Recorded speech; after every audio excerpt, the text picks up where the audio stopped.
ठाकुर साहब, एक पंचायत हुई थी ननोत्ता में, उसमें भाजपा का विरोध हुआ था।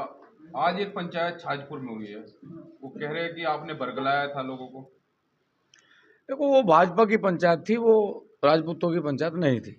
सारे भाजपा के जो लीडर हैं, जो छोटे छोटे पदों पे हैं, वो उनकी पंचायत थी।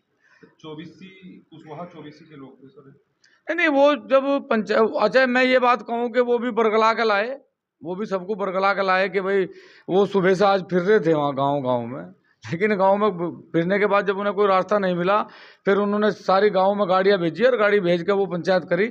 और वो भाजपा की पंचायत है, वो क्षत्रिय समाज की पंचायत नहीं थी।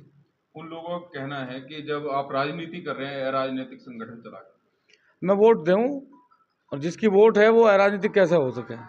मैं अराजनीतिक था तब भी लड़ रहा था किसानों की फसलों के दाम के लिए, किसानों की बिजली के लिए।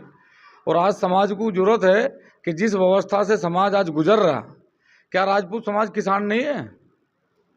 क्या मुस्लिम समाज किसान नहीं है? और यदि वो कोई फैसला ले रहे राजनीति में, वो वोटर नहीं है, वोटर भी तो किसान है ना।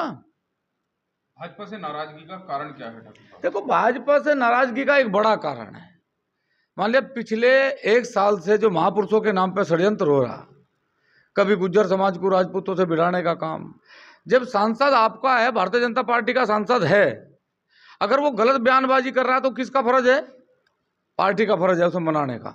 पार्टी को कहना चाहिए भाई तुम्हारा क्या मतलब है, तुम्हें राजपूत समाज ने वोट नहीं दी, कश्यप समाज ने वोट दी, सैनी समाज ने वोट नहीं दी, और तुम एक जाति की बात करोगे। और वो भी हमने हजारों मूर्तियां इस देश में लगाई, हमने एक मूर्ति के सामने कभी नहीं लिखा कि राजपूत सम्राट मिहिर भोज, राजपूत सम्राट पृथ्वीराज चौहान। हमने एक मूर्ति के सामने नहीं लिखा महाराणा प्रताप राजपूत सम्राट, हमने लिखा हिंदू हृदय सम्राट, क्षत्रिय सम्राट। तो एक जाति क्यों लिख के अपमानित कर रही, और फिर ऊपर से ये कहें कि हमने मुगलों के साथ समझौते करें, हमारी माँ बहनों को गालियां दी जा, और फिर समाज निर्णय ना ले।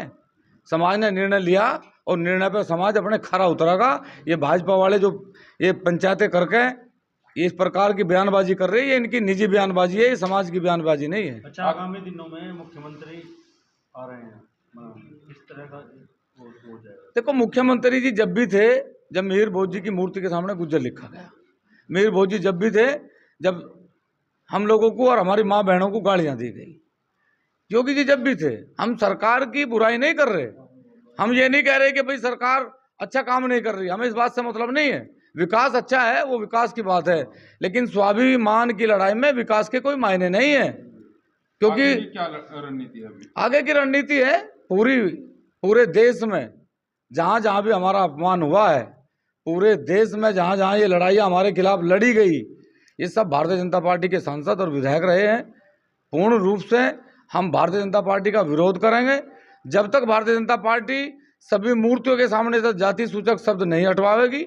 जो माँ बहनों को हमारी गालियां दी गई, जब तक उन्हें जेल नहीं होगी, जब तक वो सार्वजनिक रूप से प्रधानमंत्री जी इस बात का खेद प्रकट नहीं करेंगे कि मेरी गलती है, मैं देश का मुखिया हूँ, मुझे दोनों समाजों के लोगों को बैठा के बात करनी चाहिए थी, जब तक ये अंत नहीं होगा ये लड़ाई जारी रहेगी। छाजपुर में जो पंचायत हुई, वहां कहा गया है कि पूरा सम्मान राजपूत समाज को मिल रहा है। तो मैं एक बात ये पूछना चाह रहा, वो राजपूत समाज के लोग मात्र एक चेयरमैन ही लेके, एक प्रमुख ही लेके, मुख्यमंत्री की तो नहीं, एक मुख्यमंत्री बना के, और यदि वो ये कहें कि भाई हमें सम्मान मिल रहा, तो आदरणीय पत्रकार बंधुओं, जब वीर शिरोमणि महाराणा प्रताप इस देश में लड़ाई लड़ रहे थे, उस समय उनका सेनापति हाकिम शाह सूरी था और उनका सेनापति शक्ति सिंह था। शक्ति सिंह की जयंतियाँ नहीं बनती देश में महाराणा प्रताप की जयंतियाँ मने। जो आज छोटे छोटे पद लेके माँ बहनों को गाली खाने पे भी चुप हैं, ऐसे पद और ऐसे मंत्री इस देश को और इस समाज को नहीं चाहिए।